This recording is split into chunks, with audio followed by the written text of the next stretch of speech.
Just this morning, I was sitting in the float tank that I mentioned, and I realized that I was reminding myself that I need to do this more. I realized that I was there before. I have taken the yoga class and reminded myself of this and felt this before. I have been out to dinner with friends and I've felt this before. And I've even been getting a massage and I've felt this before. And yet I found myself here again this morning realizing that I again was not prioritizing myself as well as I should be. The reasons that I noticed for myself popping up the last few weeks may also be the reasons that you are even noticing pop up for yourself. There's just too much going on. I have to focus on work because there's just not enough ability to focus at home, working from home. I just can't find the time. And as soon as I wake up, I have to get the kids ready and get rolling on my to-do list for the day. But my friend, this is exactly why you need to prioritize yourself now.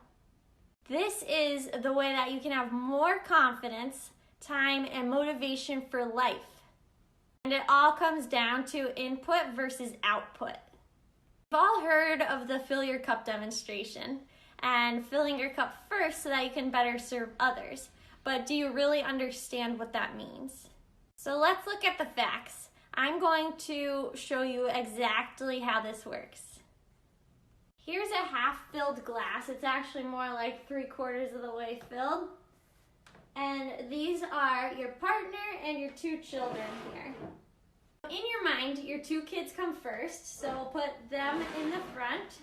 Now we're just gonna fill part of that up and part of this one up. They both get equal love and attention.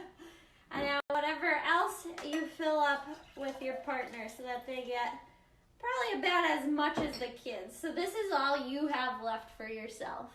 That's it for the whole day. If you can see, each of these all pretty much have about the same amount. And you have just a little bit less than each of the loved ones have. But they still don't even have half a glass of love that you gave them that day. So imagine that you do the same exact thing the next day. You didn't refill your cup. You just probably refilled it a little bit because you went to bed. So now you're gonna try and do the same thing, but now you're only able to give each of them just a tiny bit less than the day before because that's all you have. And now look, you're running on empty. But what's going to happen the next day if you start your day with a morning routine and some self-care? You're filling your cup back up.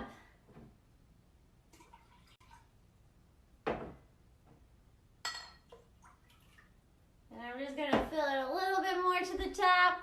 So this is the next day when you actually took care of yourself. Now we're pouring a little bit into the kids.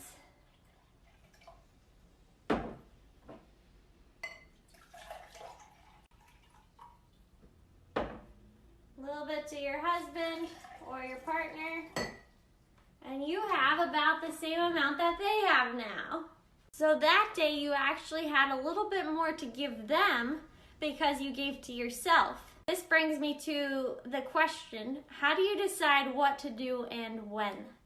Let's say that you're pretty tired when you wake up and your choice is to either rush around and get started on your day because you have a long list of to-do items, or you can take an hour before work to do some self-care. So what are you going to do in that hour? Get started so that you're ahead, or are you going to take that time to replenish? This is where we consider input versus output. And how you want to go about this is think about if you take a slow morning, what are you receiving and bringing into yourself, that input? You're probably receiving peace of mind because you're able to move a little bit more freely throughout the rest of your day. You have a more calm and relaxed energy. You're more focused with your energy and you have less overwhelm when you sit down at your desk for the day. And you're probably feeling a little more grateful for the kids and your significant other, and not resenting them because you are constantly giving to them and not able to give to yourself. So if you start your day off with this by spending the hour to replenish yourself before you start working, you're now going to actually have poured back into your glass so that you're just that little bit higher, and you're able to actually give more to your output at work. On the opposite end, if you look at what you're receiving from starting work early, you're actually not receiving anything, you're just giving. I hope this helped you. If you want to dive a little bit more into learning about what to include as your input scenario for your own morning routine or every day, if you really don't have a good grasp on prioritizing yourself and you feel like you're constantly having to earn that downtime and relaxation time and it never seems to come, then you're going to want to start prioritizing yourself and learn how to do that through my Magic Morning Routine. It's a free 7-day challenge that you can sign up for at the link in my bio. It begins this Sunday. We're going to start talking about some of the information that's included at the link in my bio. So if you just want to learn more and see what it's all about, it's all there. And I'd love it if you would share this video with someone that you love, that you think can really use this, someone that doesn't put themselves on their to-do list and doesn't have the ability to make time for themselves. This might benefit them. I'm looking forward to it, and I can't wait to see you there.